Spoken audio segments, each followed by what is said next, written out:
Okay, so let's go ahead and get ready to get going. Thank you, everybody, for attending today. We appreciate your time on this Thursday afternoon. My name is John Rooke. I'm the director of the Center for Business, Entertainment, and Sport Management at Dean College, also a communications professor at Dean. And it is indeed our honor to have three very distinguished gentlemen in the sports and entertainment industry to join us today to hopefully not only give you a little bit of a background as to what they do in the business, but perhaps how you can gain your own entree into the sports and entertainment field. So let's start with the whole Brady Bunch routine, and I'll go this way first. Rob Crain is with us from the Pawtucket Red Sox, and Rob has, well, let's see. First and foremost, Rob, how many years would you say you have been with Pawtucket, at least at this stage? 4 or 5, somewhere around there in Pawtucket. Okay. Right. And your primary duties involve what, Rob? I'll let you go ahead and describe it. My main job is selling stuff, right? So whether it's corporate partnerships, tickets, special events, if it has a dollar associated with it, I had something to do with it. So my job basically revolves around sales. Senior Vice President, Sales and Marketing, Pawtucket Red Sox. All right, so we'll continue with the clockwise movement downward. Greg Leonetti is with Learfield IMG College, and those of you that have been at least somewhat familiar with the sports and entertainment business realize that Learfield IMG College is one of the major players in the country for collegiate sports properties primarily, and Greg is the general manager of their property at Providence. So, Greg, thanks for taking the time to be with us today. Appreciate you having us, John. And, similar to Rob, I sell stuff too.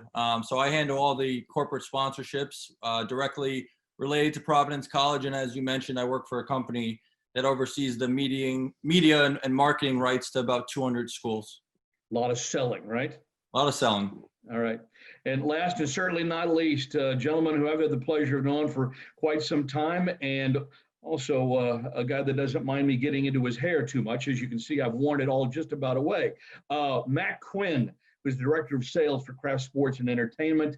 That, of course, involves the New England Patriots and the New England Revolution, as well as Patriot Place and Gillette Stadium. Mim Q, thanks for taking the time today, man. Thank you for having me, and thank you for that. I guess we're staying on trend here with the sales theme.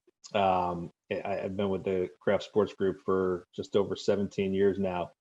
And day to day, I spend my time thinking about our corporate sponsorship business across Patriots, Revolution, Gillette Stadium, the Boston Uprising, and some shoulder media properties. And so that involves all of our sponsors and our hospitality business, very similar to everyone else. And look forward to the chat. Well, one of the things, obviously, that we're very proud of at Dean is the fact that we have this relationship, or as we like to call it, academic partnership with each of you gentlemen and your particular entities, because this is part of why our program is not only growing, but it is becoming preeminent, certainly within the area, in terms of trying to get people their start within the sports and entertainment field. And it's not really a coincidence that three guys that have a lot to do with sales are with us here today, because I think each of you, and I'll give each of you a chance to respond to this one to kind of start us off here, but each of you realizes that the way that you get your foot in the door, the way that you can kind of, stick your fingers in the door jamb to the industry without getting it smashed is through sales. Correct? Rob, you want to start with that one? Yeah, I think sales is definitely one of the ways to get in. And I would suggest to anyone who's in college or, beginning college, or even really kind of, at the beginning part, is get a wide array of experiences, right? When I was in college, sales was like this weird thing that I didn't want anything to do with, because I thought it was used car salesman. I thought it was selling insurance. I thought it was going to be awful. And I didn't want anything to do with sales. But when in reality, and I gave it a try, it would fit my personality perfectly, right? And it didn't end up that way. But I would say give yourself a wide variety of options, because if you end up being like community relations is your thing, or marketing is your thing, or operations is your thing, you won't know it's your thing until you try it. And then when you do that, my suggestion is to go down that path. Just don't try to do sales, because if you're a crappy salesperson, you'll be a crappy salesperson forever. If you're a crappy operations person, you'll be a crappy operations person. Go do the thing that best suits you and go after it 1,000%, and then find your kind of niche within it. Yeah, great idea. Greg, you want to take that one as well? Because I know that and having worked with you in the past, sales isn't really about selling somebody a product. It's about really making a relationship with someone, isn't it? Without a doubt. And, if you asked me when I graduated college about 5 years ago, if I'd be in sales, I probably would have told you no. I would say a certain piece of your daily life, you're always selling, right? You're either selling potentially a product like we do, but you're also selling yourself, right? In a sense of you need to really take your relationships and grow them, and whether it's an opportunity to showcase some of your talents or specifically a product like the Providence College Friars or the Pawtucket Red Sox or the Patriots, you're always selling. And to your point, relationships is a huge piece of what I do. Getting to know someone, getting to know their families, and really trying to grow that relationship, because in turn that helps you on your normal selling. Matt, you guys with the Patriots and the Revs and Uprising, Gillette Stadium, Patriot Place, so many big-time entities, a franchise that has Super Bowl championships, a franchise that has certainly been one of the preeminent in the National Football League for the last 2 decades. That's a lot to live up to, and I'm wondering how much tougher that makes your job, or how much easier that really makes your job when it comes to purely sales and dealing with people that you have a relationship with. Yeah.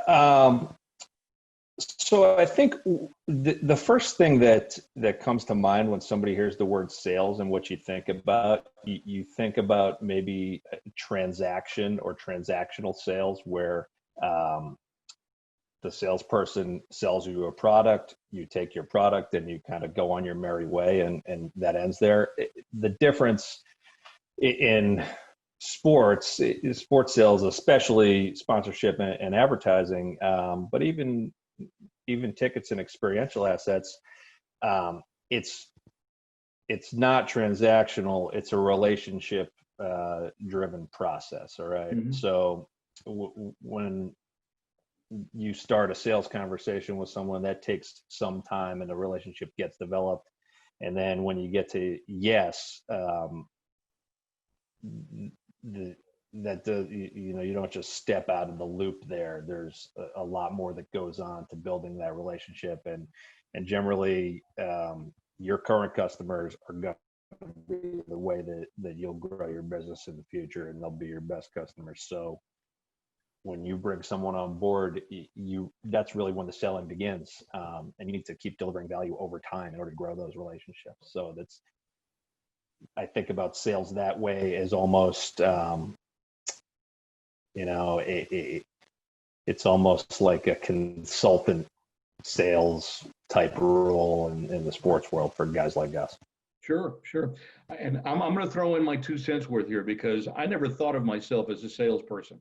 I never really, that process, kind of like Rob, what you were saying, Greg, what you were saying as well, never really thought about that until I realized the business that I have been in communications for over 40 years now is all about selling yourself to someone else, to an outside entity.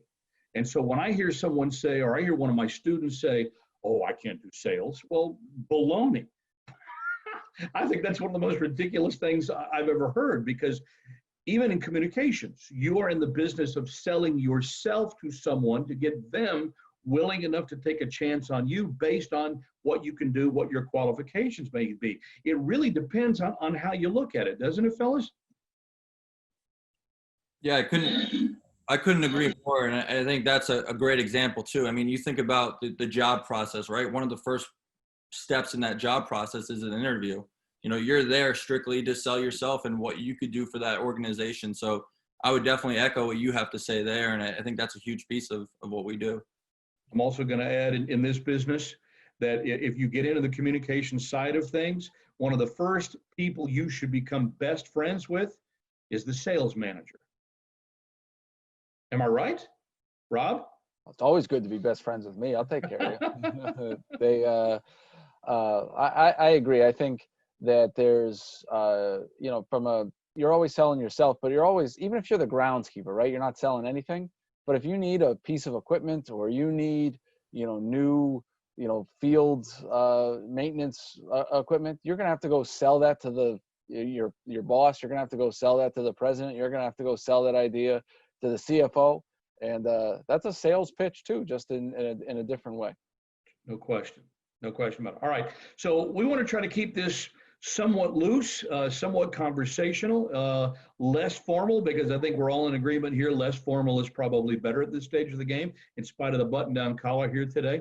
So if you have a question for any of these gentlemen, or for anything that we're talking about, go down to the bottom rung of your page here and hit the Q&A function, and you can type in your question. And as questions begin to come across for any or all of our panelists today, then I'll be sure to fire them out. In the meantime, let's kind of start with this, guys, because I know that for a lot of recent grads, especially for our alumni and our friends who, are always in the hunt, so to speak, in this industry. And hey, if you're not looking, then you're probably getting complacent. You've probably heard that adage in this industry as well from time to time, because the industry is volatile, and let's make no mistakes about it. You always have to be proactive when it comes to sales and marketing and representing yourself as well as representing another entity. What would you say are the best practices for networking and interviewing and getting started if you're trying to say, all right, I love sports, I want to be involved in sports in some form or fashion, I'm just not sure where to begin first? What would you say would be the first place to start? I think when you say, there's a lot of people that love sports, you need to separate yourself from that. I love food, that doesn't mean I want to be a chef. So the way that I would go about it is, what kind of value can you bring? And if you would say, okay, I want to go be a sales manager, or I want to go be a community relations person, or I want to go be, a social media manager, I would then go and look up people who have those jobs on LinkedIn. LinkedIn's a hell of a tool. And ask those people for an informational interview, and research the hell out of those people, what they've done, where they've been, podcasts that they've been on, interviews that they've done. Research them like crazy, interview, and then talk to them about their path, what they would do the same, what they would change, and try and get people who you wish to be, try and pick their brains a bit, and find out, that would hopefully help you find out which path that you want to go down. But my suggestion is research, and then you've got to be much more clear than I love sports. There's countless people that I've talked to that are executives that will say, well, I love baseball, or I love football, or I love, college hoops. That's just not a good enough thing. There's a lot of people that do that. And what kind of value that you bring, this is a competitive industry, and you've got to have a different value proposition than the average person. Yeah, I love how you touched on this being a competitive industry. If you've ever played a sport, and I assume if you love sports, then you've probably been an athlete, or been involved in some form of fashion. Look, this is just as competitive sometimes as the guys who bang heads out on the field, or who are in the batting cage, or who are facing a 92-mile-an-hour curveball, or whatever it may be. It's extraordinarily competitive. And so this is where you can take a lot of that competitive desire and that drive and apply it to yourself and apply it to your career. Greg, if you can kind of bring us up to date then on a little on what you feel might be a best practice for networking and or getting started. Yeah, I think my single advice would be step out of your comfort zone. I think Rob just gave incredible advice and talking about, what LinkedIn is and that tool of networking. It's right in front of you. It's not hard to go figure out, certain roles for certain teams. And to his point, reaching out to people and getting out of your comfort zone, having a, informal discussion with them, reach out, send an email, say, I would love to learn more about what you do on a day-to-day basis. And in turn, you as an individual could figure out what makes sense on potential career paths. You may love, what they do, but you may also not know about the other half of the job, because at the end of the day, what we do is we're never selling wins and losses. We're really trying to provide experiences for our fans and our fan base and season ticket holders, and learning about the process. Depending on what department you want to get into in sports is super important. Matt, I'm going to toss the same question to you, but I'm wondering again, just because of the unique nature of the company, the business, the teams that you work for, if there is any sort of a divergent path that you would recommend, because frankly, I think a lot of people would look at the Patriots as, being at the top of the heap. Yeah. Well, it depends what city you're in. Yeah. Not New York. You're right. Not New York. Yeah. Yeah. So Greg and Rob have both kind of touched on a tool like LinkedIn and the outreach that's involved in networking, and that for sure is important. I think what can be most effective in networking is around authenticity. So by that I mean, leaning on groups of folks that you have some type of shared interest or commonality with. So, like at Dean College, if you're a student at Dean College, you have incredible access to an alumni network of folks that are in the sports and entertainment industry in some capacity. You have professors like John and others who have history working in sports in their own networks.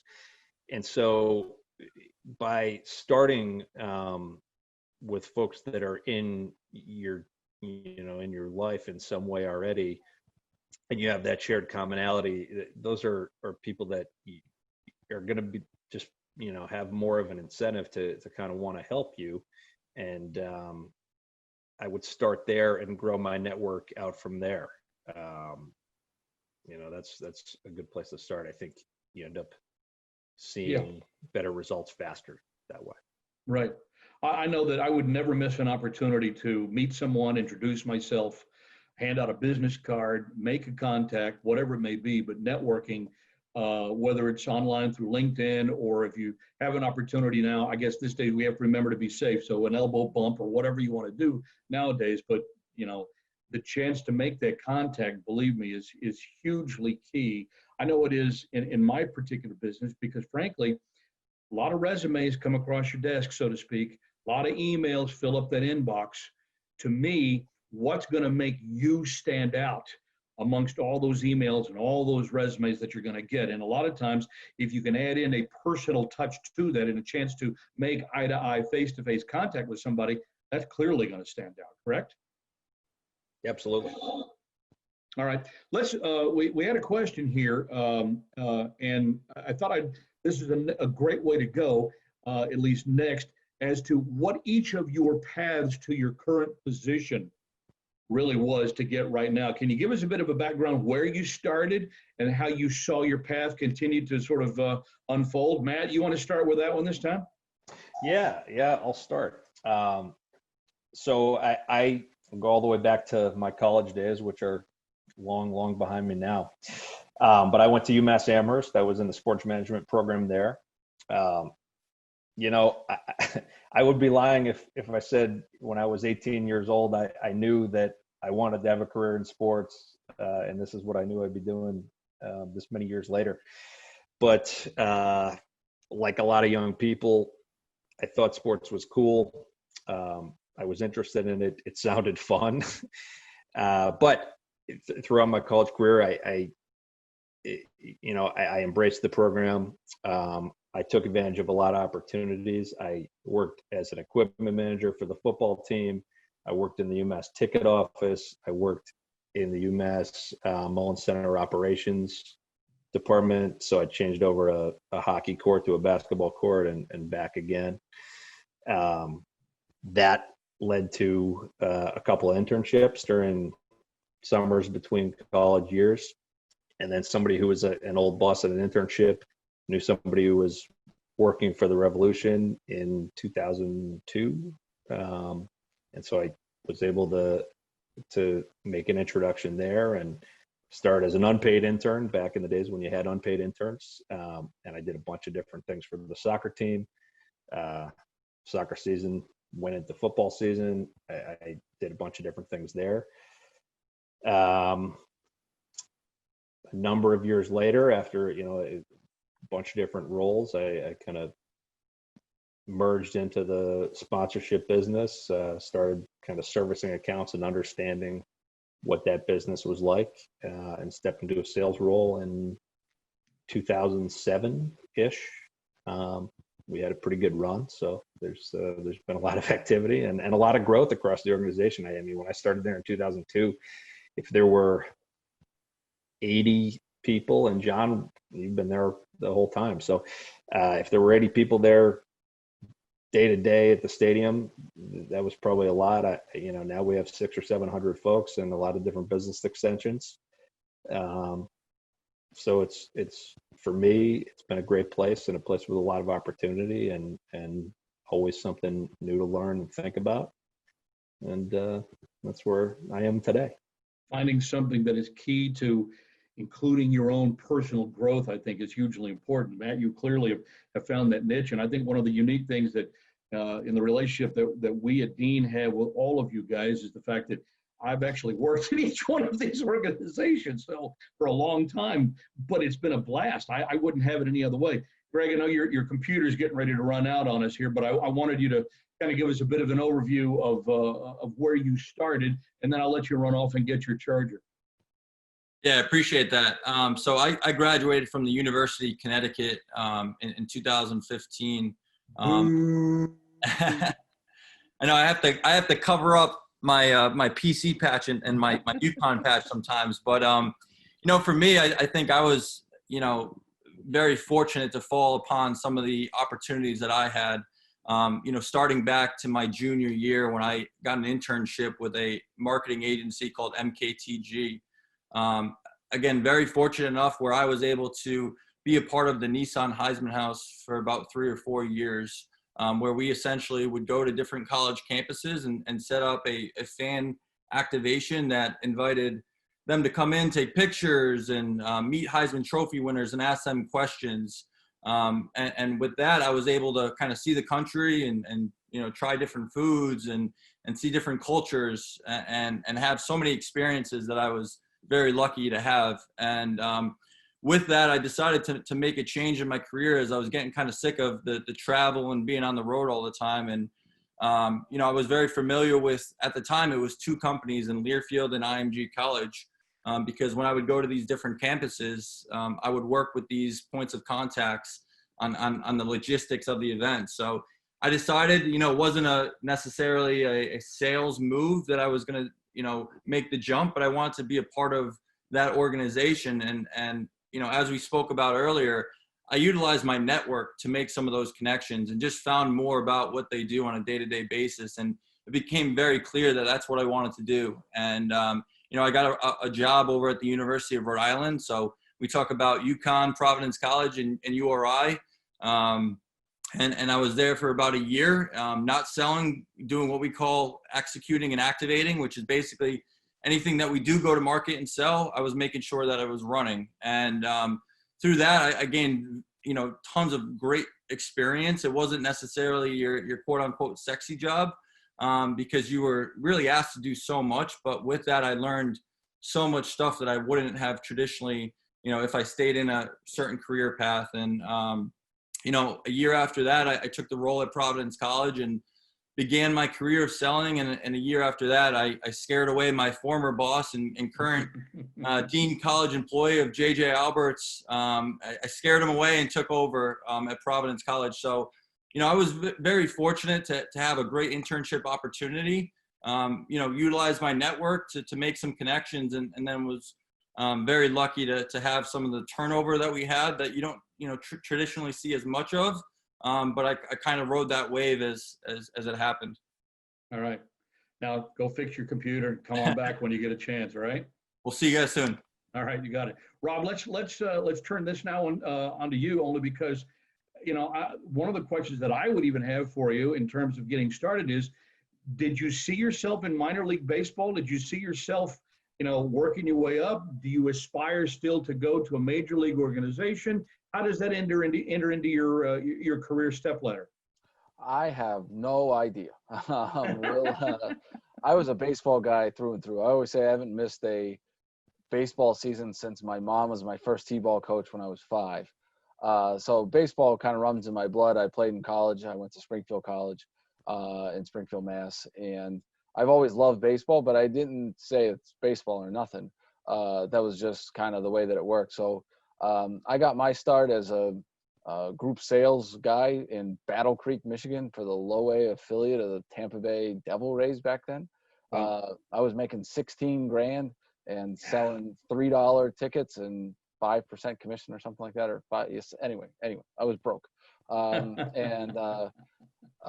then I had an opportunity to move to kind of corporate partnerships the next year in Battle Creek. And then I always say the career kind of got going a little bit when I moved to Omaha, Nebraska, working for the AAA team for the Royals and selling corporate partnerships there. We were able to build a new ballpark and rebrand a franchise in 2011. We opened up a ballpark called Werner Park, and then I was able to, use my network like crazy. And there was a team, as a guy who grew up outside of Boston, the Yankees AAA affiliate in Scranton, Pennsylvania, was looking to build a new ballpark and rebrand a franchise, and raised my hand and said, I've done that. And then I moved there in 2012. And in 2013, we opened up a new ballpark and rebranded a franchise. Team was sold to new ownership group, and I stepped away and started my own consulting gig. Did some kind of fun things on the consulting side that I never thought that I would do, help an owner potentially move do an NBA G League team, and worked with the NBA and stuff. So that was kind of fun. And then I was able to get a consulting gig with the Pawtucket Red Sox, and I just have never left. And what are we about to do? Build a new ballpark and rebrand a franchise. So I've done that a couple of times. But to answer your question, so that's my path. But to answer your question in regards to, do I aspire to, go to the big leagues? Who knows where the world ends up, right? Like, if I really like what I'm doing and I can see myself doing this for a while, and then if the Red Sox call, or the Patriots call, or the Celtics, or any of the major league franchises, then obviously you answer and you see what happens, right? But I'm done. I don't try to get in that prediction game. You just kind of see what happens, be a good person, do your thing, and then see where the world takes you. Absolutely. That's great practice. Let's sneak in another question here. Greg, welcome back. Here's another one. What would be your advice for a recent graduate that was laid off from the sports industry due to the recent pandemic? What should they be doing right now to stay fresh and stay ready for the next opportunity? Pretty good question, pretty timely question. Rob, you want to start with that one? Yeah, I'll take on that one. Is first and foremost, I'm sorry. This is tough for a lot of young folks who are just trying to get started, or even older folks who got laid off. Just terrible. That being said, I think one of the things that you got to do is you got to start talking, right? Because I see some things now where they're starting to post some jobs, but the jobs that aren't posted are the jobs that you want, right? And the only way that you know about that is, starting the networking machine and talking to people. They always say it's not what you know, it's who you know. I like to take it one step further. It's not what you know, it's not who you know, it's who knows you. Right? And who knows that you're looking, who knows what your skill set is, who knows what kind of professional you are, who knows that you would be a good fit in their organization. And I think that's the kind of the best way to think about it as you are, trying to network during this crazy pandemic. But I do think that you need more people to know about you and know about what you're looking for and know about the value you could bring to an organization. Matt, you want to take that one next? Yeah. So that's a good question, and an unfortunate situation, but it's kind of a segue from the two previous questions. What you guys all just heard from the three of us is our professional history and our thoughts on networking, and we all talked about every one of those networking situations that worked out for us and led to a conversation and an interview. What no one mentioned was the hundreds or thousands of times that we reached out to someone, sent an email, sent the resume, didn't hear anything. Hey, thanks for reaching out. Don't need you now. So that's the situation that you're in when you're looking for a job. Your full-time job is networking and trying to find a job. And you have to approach it like that and just understand, you're going to be told no or not answered more likely way more times than you're going to get an engagement. And that's not unique to you. That's what everyone that's doing what you're doing is experiencing. So there's, you got to give yourself more chances to come up in the right place and the right time, and lead you to where you're trying to go. And it's a hard job, but it's your full-time job. And the more effort that you're going to put in, it will yield results. I never called Time myself right now, but a challenge that everyone's dealing with. Right. Sorry. I never called myself, Matt, unemployed when I was actually unemployed. Never called myself unemployed. Why? Because I also knew at the time when I was unemployed, my full-time job was looking for work and, networking. So what are you doing? I'm a professional networker right now. Sounds a heck of a lot better than saying I'm unemployed, but that's really what the job kind of boiled down to. Greg, what about you in particular here? What would you say to someone who's just recently lost their gig? What should they be doing to stay relevant? Yeah, it's such a difficult time, obviously, and I'm so glad that Matt brought that up. I mean, I remember my transition period from when I was working with the marketing agency and when I, made the decision I wanted to make a jump to Learfield IMG College. I can't even begin to count how many jobs that I applied for and didn't hear back, and maybe got an initial interview. But you have to think at this point in time, when those jobs get posted, there's hundreds and maybe thousands of people applying for those jobs. And it's a word we've used so much, and it's a word we'll continue to use throughout this segment and our daily lives. But the networking is so key to that pursuit of a job. And it's difficult to stay patient in a time like this. But, you also have the opportunity to try to make yourself stand out amongst those other people by not only utilizing your network, but figuring out how you can add value to that organization and whether it's spicing up your resume or, utilizing your network. And when you go in and maybe have a Zoom interview, because that's kind of the world we're living in now, you figure out a creative way and really do your research. Because John, you bring up a great point. It's a full-time job looking for an open position. And it gives you the opportunity that when you have something on the horizon, you make sure you do your due diligence to check out the LinkedIn pages of those people that you're speaking with. Do your research on the organization, who they are, who their partners are, who their donors are, because there's going to be few and few positions that are opening up here. But you have to make sure that when you do, you stand out and you make sure that you provide, what your value will be to that organization. I want to take a moment here to combine a question that I had for you guys with a question that we had from an attendee today. I was going to ask you guys, what kind of specialty courses or training did you have while you were in school in order to prepare you, or maybe did you wish you had taken to prepare you further? And then I had a question here was, is there any way that you can sell yourself more to pursue a career at a place like ESPN, such as like internships, classes, and things along those lines? Look back on your academic careers for a moment, if you would, guys. A, what prepared you for what you're doing now? B, what do you wish you had taken? Matt, why don't we start with you? Yeah. Excuse me. Yeah, we're going way, way back here. Just trying to remember some of my academic career. Brother. Let's go. Come on. I know. We touched on it, but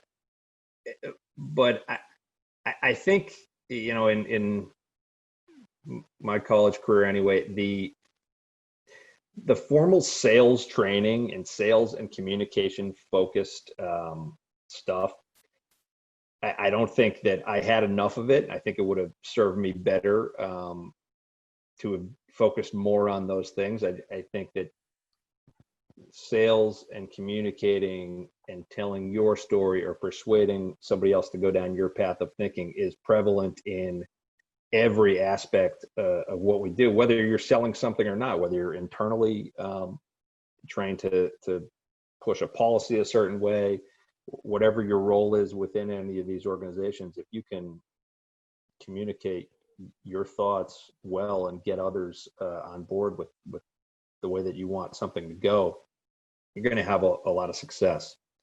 So I wish that I had more of that younger. Some of it is experience and learning, and you're always going to be trying to get better. But to focus on that, I mean, the nuts and bolts of the sports and entertainment business, we're not talking about something that's so complicated that you need 20 years of school and like neuroscience or something like that.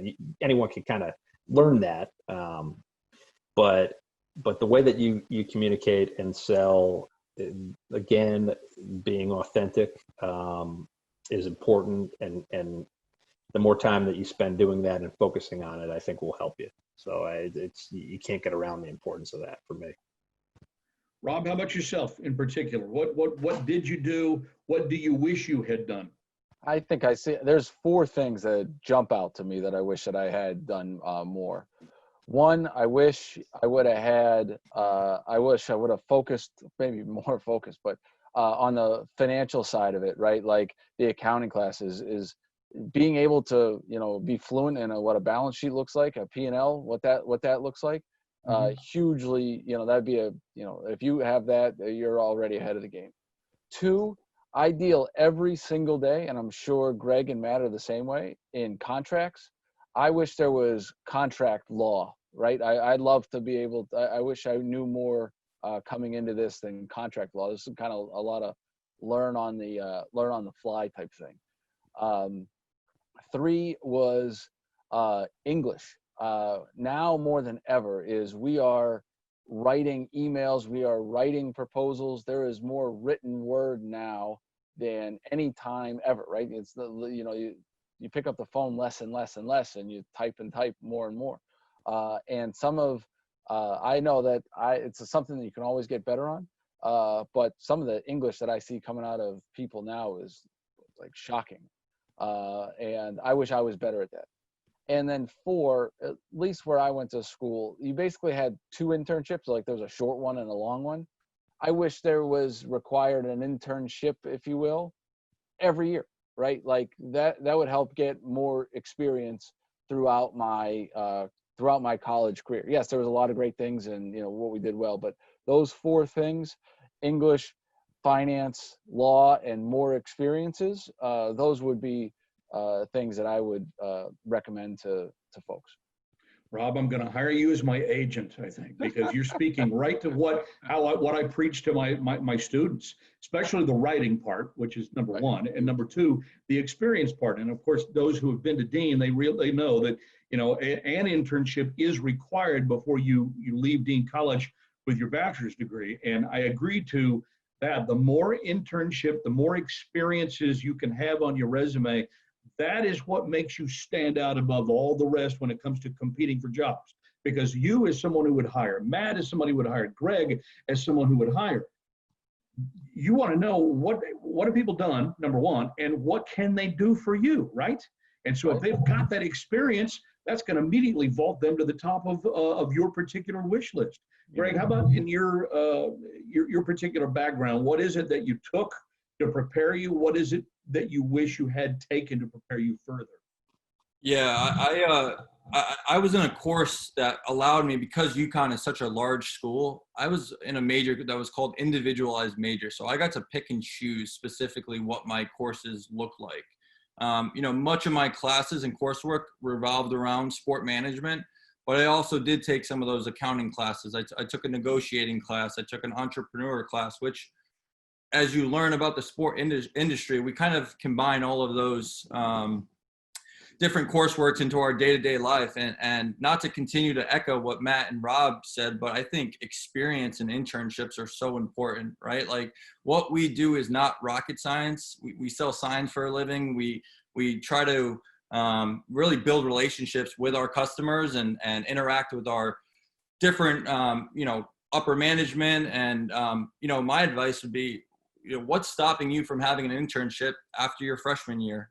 For that matter, what's stopping you from having one before you go into your freshman year? Right. Not only will you create diverse situations for yourself and, be a sponge in learning all those different scenarios that you're involved in, but you have the opportunity for yourself to, create a skill set that over 4 years, you could really figure out what you want to do and also grow that network. And I wish, again, so lucky to have that internship that I had my junior year. And that's really the year that you're kind of asked to have that internship, but why not have it earlier? A school like UConn, a school like Dean, they have great athletic departments. Go get involved and go see the different sides of the business and grow, what those relationships could look like. Absolutely. I think, and that's a great point. And I know our associate athletic director, Kevin Anderson, had just typed something up in our Q&A section as well. He suggests get involved at your school. And if you're really at a loss for words to do, go to the athletic department and let's say, all right, how can I help? Believe me, they will be thankful that you were there. They will find a way to get you involved. I don't think there's any doubt about that. This kind of leads me directly into the next thing, because we've danced around this a little bit, guys, but I'm wondering if there are, other than what we've already kind of talked about, are there any special qualities or skills that you see as requisite, as important, really, for the jobs that you currently have? Rob, you want to start with that one? For me, it's you got to be able to communicate, and you've got to keep the honesty. Right, is we're looking for good, honest, hardworking folks, and we can teach you the rest. We say a lot, and I haven't plugged it yet, but I have a podcast called Front Office Features where we interview all kinds of different sports executives, and then myself and the director of sales at Fenway Sports give some advice, kind of like what we're doing here. And we talk a lot about effort and attitude. There's two things in life you control: is your effort and your attitude, and we'll teach you the rest. Right. So as long as you come in there and you bust your butt and you give the proverbial 100%, 110%, and do it with a smile on your face, the specific skills can be taught on, how to, what kind of, technique that you use for objection training and sales. But those can be taught, but you only can do it if you give the proverbial 110% and do it with a smile on your face. Give that podcast a plug again. Where can people find it? Front Office Features, anywhere you get podcasts. We're about 70 episodes deep. Nice. Awesome. Matt, what about you in terms of qualities? Yeah. So whenever I'm talking to a young person that is thinking about getting into sports, or somebody interviewing for a job, this is something that if it comes across, I can kind of tell this person's going to be successful. And it's just the understanding that the difference between being a sports fan and liking sports and being interested in sports and working in sports is kind of the difference between somebody who likes to go to a party or somebody who likes to throw a party and entertain.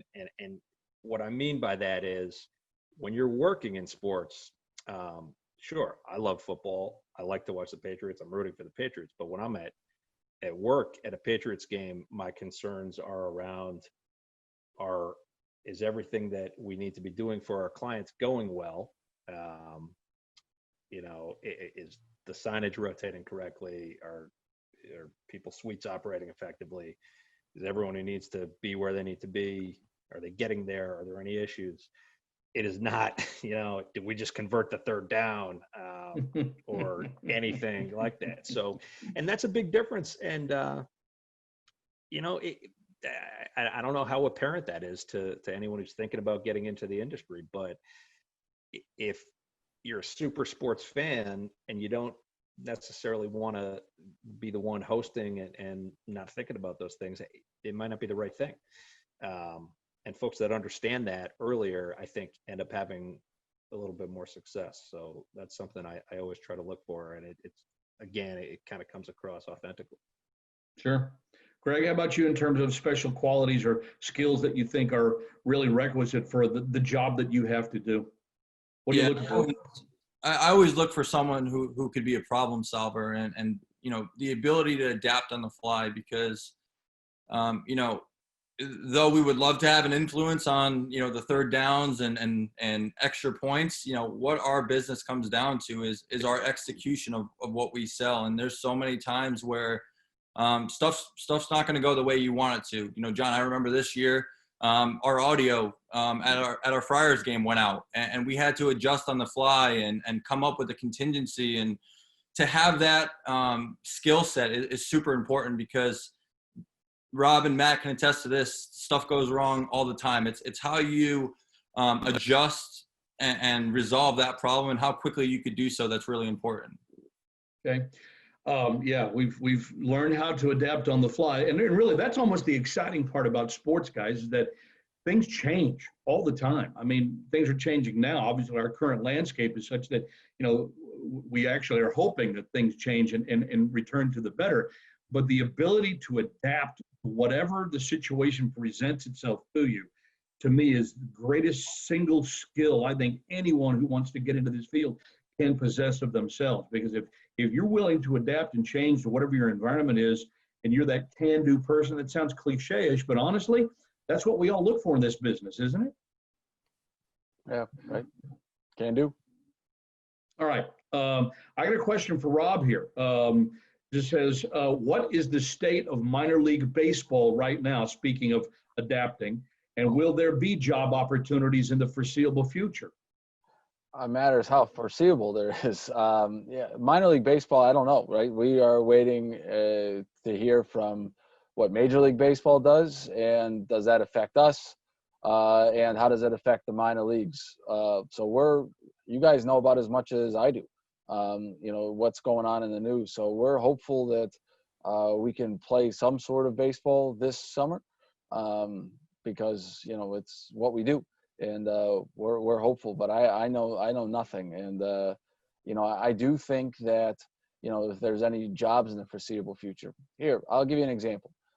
We just started what we call dining on the diamond. We basically started a restaurant on the field of McCoy Stadium. Why? Because we need to figure out a way to make a buck. And people who had internships with us or people who just reached out, they said, look, I understand that there's no internship this year, but I'd love to volunteer and help and get the experience of being at the ballpark and helping you get this thing off the ground. Right? So those types of folks who come in, that's called extra effort. And those types of people who provide extra effort in these times will be the ones that we first call when new opportunities arise, when the time is right and the world's kind of get back on its feet. So that's one way to where I think jobs will become available in minor league baseball. Fingers crossed. The real jobs, not real jobs, but the world gets back on its feet soon. There's actually a follow-up here to that, Rob. If baseball doesn't come back this year for you guys, I'm assuming, but maybe you can tell us otherwise, will the Paw Sox in particular, will you lose a ton of money? Yeah, right. We have, basically think about a minor league baseball team as a four-legged stool, right? And the revenues are ticket sales, sponsorships, concessions, and then a combination of special events, things that you do on non-game days, and merchandise, right? Those are all, they end up equal. And, you're losing tickets and sponsorships and, there's no one in the ballpark to buy merchandise, right? So, and there's no one to buy hot dogs. So yeah, I mean, there's no revenue coming in. Because there's no product that you're providing. So our way to go about it was to try in this restaurant and, which has been very successful. And we're hopeful to, fill as much of the gap as we can. But, we're talking millions and millions of dollars. What I love most about your idea, not only that it looks glamorous and all, but you follow to my particular credo that I've always had. And that is, I always try to make chicken salad out of chicken feathers. Yeah, right. That's what basically we had to do. And, our whole staff is doing it, right? I was a waiter on Sunday, and because that's what we had to do, right? So I'll be a waiter. Did you get any tips? A couple, yeah, right. We got tips. I'm a damn good waiter too. I love that. I love that. Here's a good follow-up that kind of encompasses all of you in this particular story and obviously problem that Rob has with baseball right now. We all have with baseball because we're all anxious. We'd love to see everybody come back when they can. But what timelines are in place in each of your organizations for getting back to normal? Matt, you want to start with that one? Yeah, I'll start. In our organization, we have an NFL team, MLS team, an Overwatch League team, and a stadium and concert business to run. The MLS made an announcement yesterday. MLS is back and doing a tournament in Orlando to start, and could be back in your home markets playing games in late August. That's the only one of our properties that we have a definitive path forward on. So we're like everyone else, we're waiting. I mean, there's, you're planning for maybe 4 or 5 different scenarios, but there's a lot that goes into it. The state, each state's government is going to be involved. The public health situation will dictate what happens, and a lot that you don't have a ton of control over. So short term, yeah, it's a speed bump, and certainly there's financial implications that are negative. But I think, long term, and this is something we've been thinking about a lot the past few months, and you'll hear a lot of different opinions as, the doomsday opinions of people don't ever want to go to stadiums again. How will we ever be with this many people? I choose to take a more optimistic view that we will get back to normal once the public health stuff is over. And this is, it's related. For the last 10 years, maybe 10 years plus, I would say, we've looked at all this research and focus groups, and people say, I don't know if I want to go to a stadium anymore. NFL tickets are expensive. There's long lines of traffic to get in. It's hard to go to the bathroom. The food's expensive. I have this huge HD TV that I can watch all the games at home. And so I don't know if I want to do it anymore. So the NFL's kind of playing, oh my God, how are we going to combat that? How are we going to make the game day experience better? That's what people say, but what you actually observe is tickets becoming more scarce. More people want to be in stadiums. More people want to be with other people consuming something live in a place that matters. So there's a disconnect there by the way people think about things and answer those questions, and then what they actually want to do. And so that kind of tells me that sports is important. Being there live is an experience that you really can't create. Technology is awesome and allows for a lot more consumption, but you want to be in the place that matters. And I think that'll come back. Greg, how about you in particular? Because at least as of us doing this today, in your particular instance, your main sport, basketball at your school, at your property, may not have a building to play in once the season starts. Yeah, it's very true, and everything right now is just so fluid. We're finding out different information on the health side and different information that pertains directly to Providence College and more so to our different athletic organizations. It's to Matt's point, we're starting to develop some contingency plans on what it may look like. We may play our games at Alumni Hall. We may play them at the Dunkin' Donuts Center, at Mohegan Sun. All options are on the table at this point, and it goes back to what I said earlier about having that adaptability. I mean, what a great example that Rob brought up of, taking a not ideal situation and really providing the experience that fans are going to remember. And I bet they have some other things up their sleeves for what they're going to do later on as the summer months progress. But we have to have that adaptability because our season's not going to look like it has in the past. Whatever it may be. And there's no set deadlines, but, for us, we are a college and a university. So, students have to be on campus at some point. And what that looks like, I think we'll have a better look at it over these next couple of weeks here, because people have to plan, whether you're a student coming back from international and they have to book their travel back, or, you're local and have to book, when you're coming back to be on campus. That planning has to happen. And I think as the weeks go on here, we're going to really keen in on what that contingency plan looks like specifically to athletics. Yeah. Rob, it's kind of weird, but I mean, for you guys to get back to normal, first of all, you've got to have a season. And when you do get back to normal, you're going to be in another state, another city. So I can't imagine what you're going through.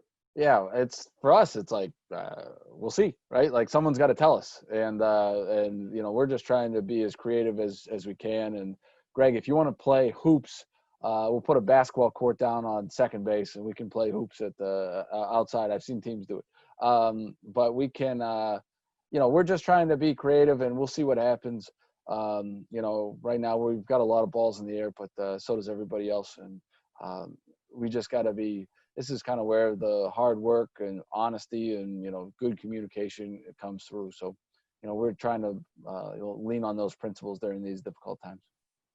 Guys, let's go from here now to just basically speaking to, those who are trying to get into this field right now. Do you have any advice that comes to the top of your head right now of what you would potentially tell an alumnus or anybody who's really trying to break into this business of career change and what it would be like to get into sports? There's something that really stands out that always re-enters your thought process when someone says, wow, you got a great job. How can I get a job like yours? Greg, let's start with you this time. Yeah, I'd go back to my earlier advice of stepping out of that comfort zone. There's some individuals, I probably field a call or two every couple of weeks on people that are aspire to be in the sport industry, and whether they're looking specifically at Providence College or trying to figure out what their pathway may look like. Don't be afraid to step out of your comfort zone. Message someone on LinkedIn, reach out, make a phone call. I mean, you guys all have the common ground now where you could share that you were part of this panel here, and that will give me the opportunity and more likelihood to have a connection with you, and whether it be on LinkedIn or reaching out via email. Always happy to have those conversations. And I would bet that Rob and Matt are the same way to at least tell you about what we do, because this is a time more than ever. You got to utilize that network. Okay. Matt, you want to go? Yeah, sure. Listen, I guess, I think is just understand that it's going to be a challenge, and understand the industry that you're really trying to get into. Sports is something that a lot of people are interested in.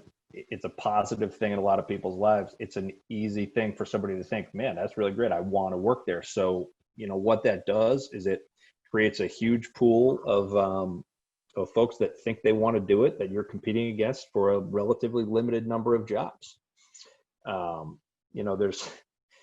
There's a reason that if you're coming out of college to go work for one of the big three accounting firms, you might be getting a signing bonus. I can assure you that Rob, Greg, and I did not get a signing bonus to work in sports, because there's a lot of qualified people that want to do it. Now, once you get in and get your start, you kind of find out if it's something that you want to continue and pursue. So, my advice is just get yourself in the game somehow, any way you can, volunteering, dealing with your alumni network, whatever it is. It's a lot easier to expand your opportunities in sports if you're in the industry in some capacity versus working in some other industry, waiting for your dream job to come available and for you to get it. I mean, get into sports, do anything, even if it's not where you see yourself ending up or not what you think you want to be interested in. It's going to be easier for you to network within the industry once you're a part of it than being outside it. And just be patient and persistent. It's not something that's going to happen overnight.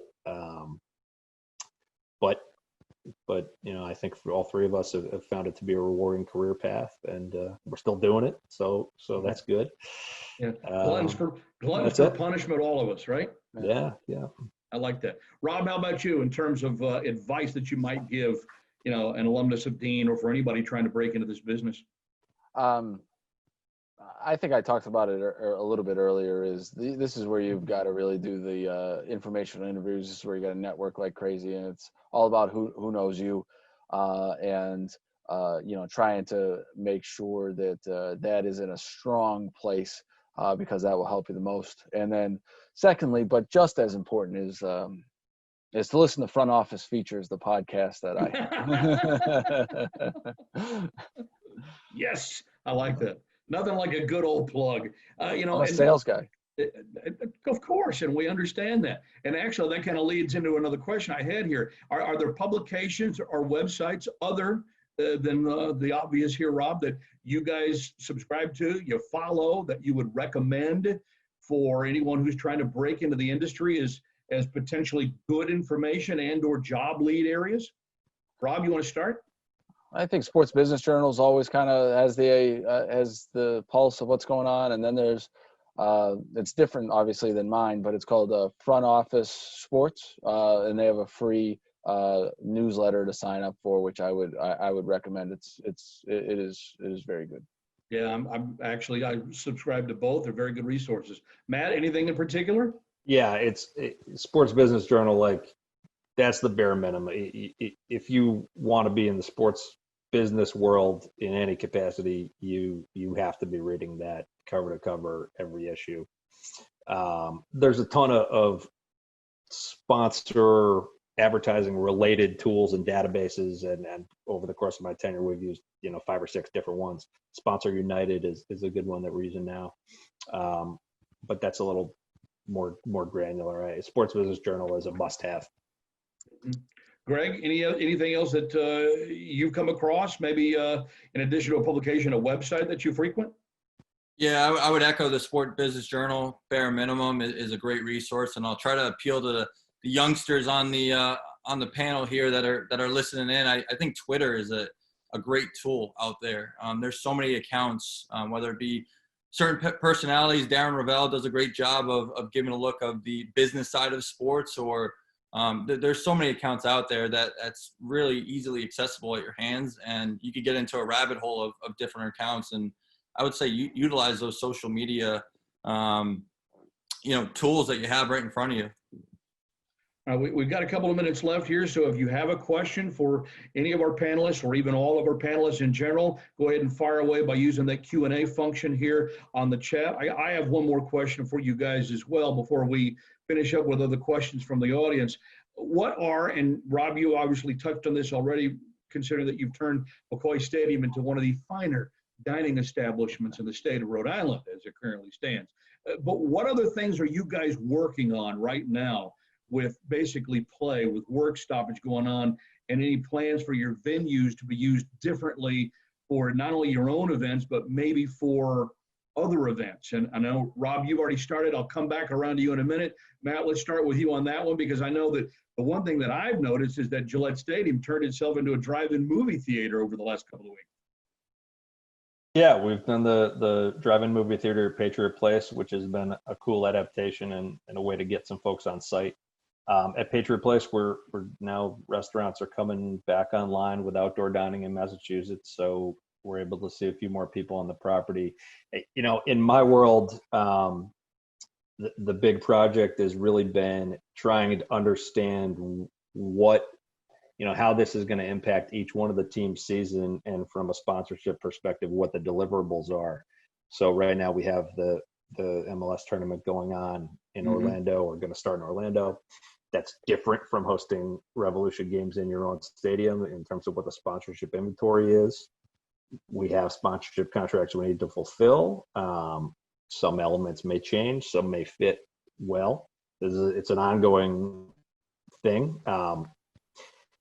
It's something that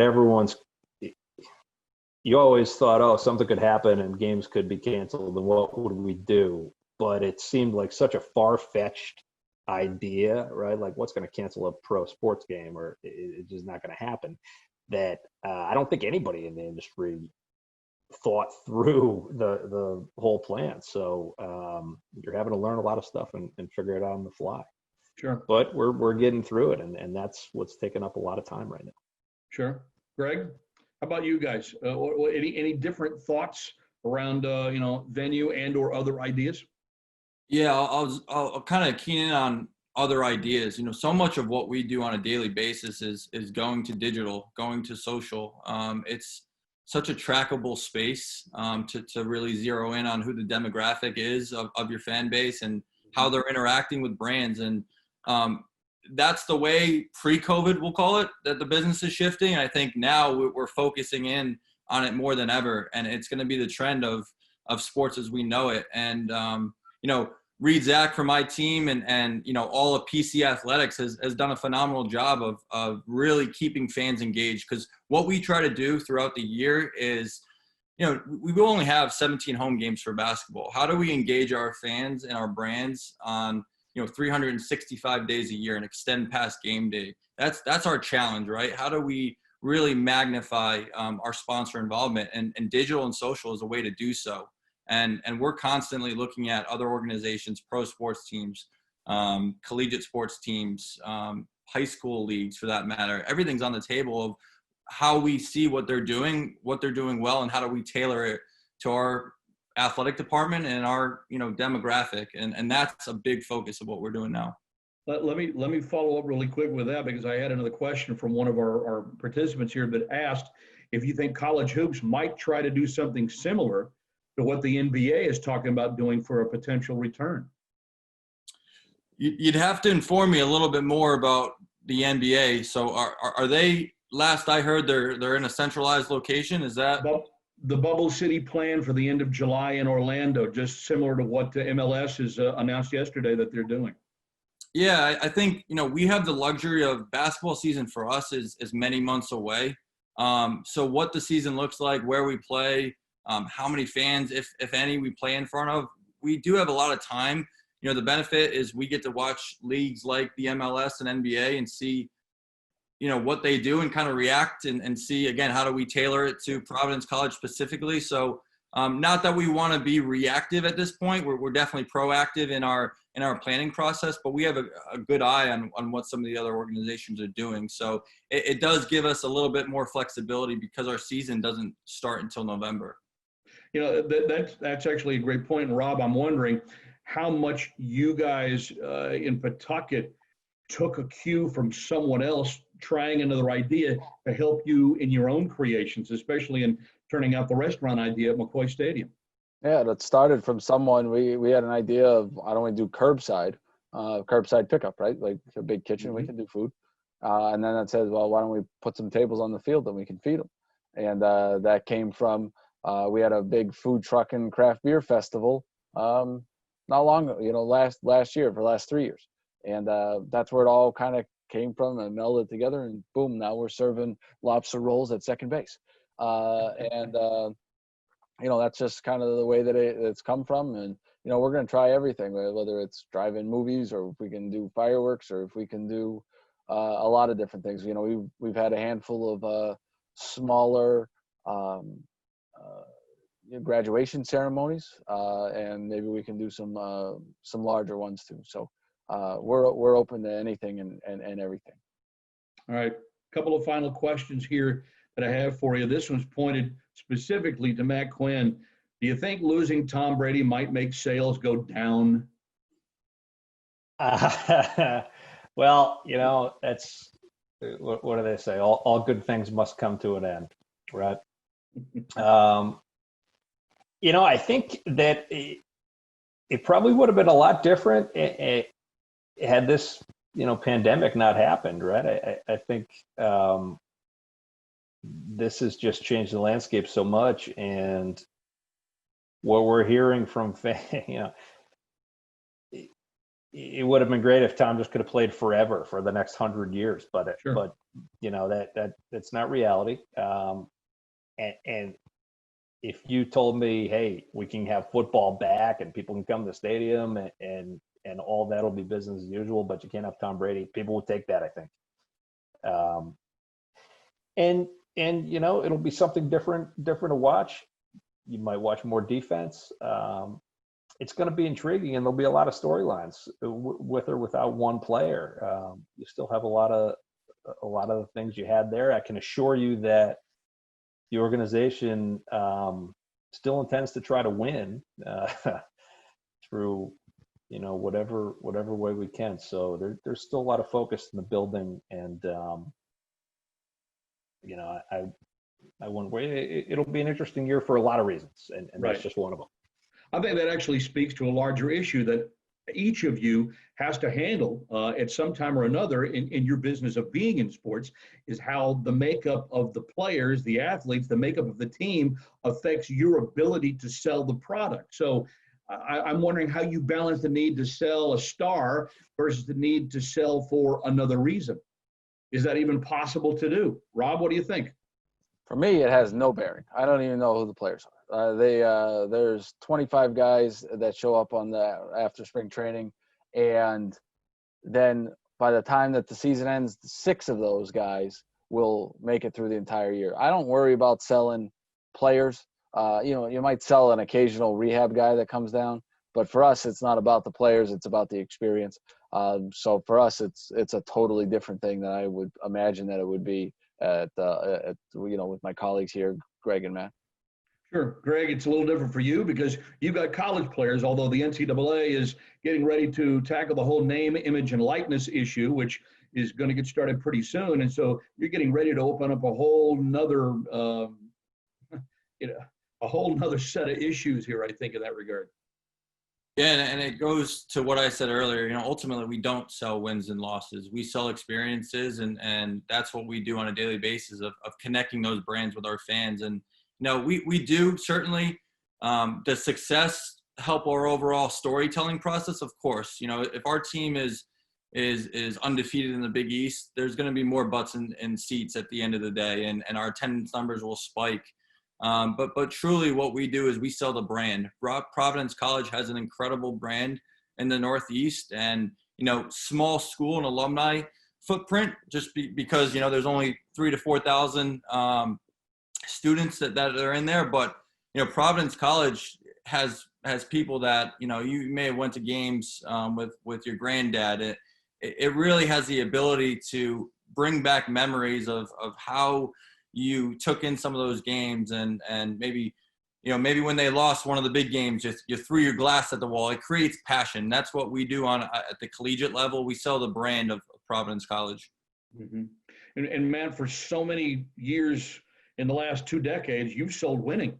You've sold championship. You've sold being at the top of the heap in the National Football League. That's an easy sell. So where has your challenge lied in that point over that period of time? And do you feel yourself maybe having to kind of dig back in the archives again just to make sure you're ready for any eventuality? Yeah, I mean, listen, sports is an unknown. It's an unknown outcome every time you step on a court or a field or whatever it is. And I think that's really what people want to watch.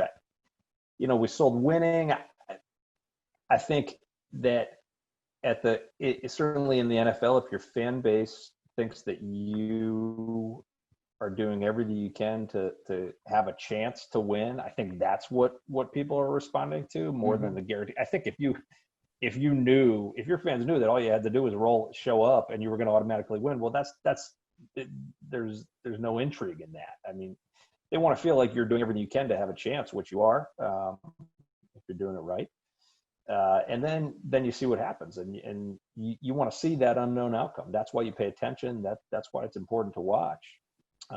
So there's going to be different players and a player here or there. They can be out of the game at any time. There's injuries, there's life circumstances, there's whatever. So you still have that unknown element, and we'll see how it all goes. But I think that's what people are watching, and that's what makes sports special and unique, and why we want to be a part of it. All right, final question for each of you, and I want you to answer this in 5 words or less. So I'm going to challenge you just a little bit, all right? What is the best way for someone who wants to be in this industry to get their name out there? Rob, we'll start with you. Network. I knew you were going to say that. But Can I give you a softball pitch any better than that? Perfect. I hate to do this, but I love to hear what Greg and Matt say, but I got to run. I'm late for something, but I want to say how much I appreciate the time, effort, and this was awesome. And thank you all. And please reach out. I'm all on LinkedIn and Twitter and all that good stuff. So thank you very much, and I apologize that I got to bail, but Nope, thank you. no worries at Thank all. you. Yeah, thanks, Rob. Appreciate your time today. Thank you. Have a good All right, one. Matt, I'll let you handle that. What's the best way to get your name out there? Networking combined with persistence. Okay, I like that. Greg, anything else you want to add to that? Networking. It's what it all comes down to. And not to just sound cliche, but it's what it's all about. And it's networking. Awesome. Guys, thank you again for the time today. We really appreciate it. And for everybody who's been online with us today, we hope that we answered some of your questions. We hope that we hit at least some of the general questions as well in your interest of trying to get into sports, break back into the sports industry, or if you're just thinking about sports as a potential industry landing spot for yourself. We're very fortunate here at Dean College to have gentlemen like Matt, like Greg, and like Rob as part of our academic partnerships in an effort to further our students' ability to look into this as a real meaningful way to spend your professional years, your professional life. I don't think any of us would trade any of the things that we've been able to do over the last several years. It's a blast, let's face it. It's a lot of work too, and you've got to take an extraordinarily professional attitude about it, but it is doable, it is possible, and I would leave you with one piece of advice: stick with it. Right, guys? I agree. All right. So long, everybody. Thank you very much. And again, Matt, Greg, and Rob are all available via LinkedIn. And if you'd like to get in touch with them personally, come to me at Dean College, and I'd be happy to make the introduction. My email is jrooke@dean.edu. That's where you find me. Until next time. So long, everyone. We'll see you. Thanks, guys. Thank you.